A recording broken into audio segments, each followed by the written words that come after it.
I'm Kathy Marks with Eye for Design. My husband and I are builders. We buy and sell houses and, of course, design. I do the design part. So what I want to show you guys today is how to decorate areas, spaces, and rooms where your friends will be jealous while staying on a budget. Today I'm going to show you how to decorate your living room. First of all, when you're starting with a living room space, make sure you have an open floor plan where you can feel the space to place your furniture. Once you place your furniture, I want you to use very neutral colors, not only in your staples, which would be your furniture, but in your walls, and as you can see, your artwork as well. Keep the artwork as muted as possible so you can use pops of colors in every different area, such as your pillows, your artificial plants, and your books, your accessories. So let's start with the sofas. I like to keep a bold, solid surface, and I'll use the pillows to accent. Let's face it, if it's a flat, hard surface, you have to design it. I'm going to show you how to design on a budget.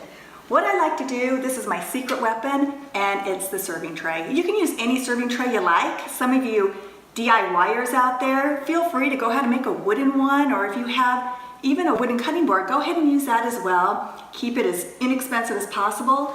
I like the rustic look. It brings a little bit more character into the space. And what I like to do is I like to start with an artificial plant. The reason I use artificial plants is very simple, because I am a serial plant killer. I can't keep a plant alive for my life. So what I like to do as a rule, I will use the orchids or the succulents only. And the reason being is because it's very difficult to tell that they're an artificial plant. The succulents, sometimes even when you touch them, it's hard to tell that they're artificial plant. So start with your orchid or your succulent. And what I like to do is get a nice large one to fill the space depending on the room. Another secret weapon of mine is the book.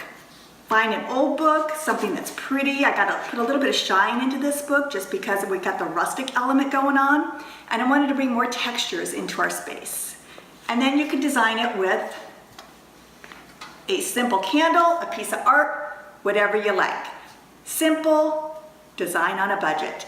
Now, if you get too busy and you get too wild and try to bring a lot of interesting things into the space, too many at one time, it's not going to look right. This looks like high design, simple and clean. One other thing, don't forget your end tables. You want the entire room, the area to work together. So let's move over here to this end table. For this end table, what we're going to do is we're going to start with our lamp or whatever lighting you choose. Go ahead and put it on the side or even in the back, depending on the size of the table and the space. The trusty book, go ahead and use your secret weapon, the book. Find the books at an old bookstore, 5 to 25 cents a piece. The flea market has them, or ask your neighbors for sure. And the succulent.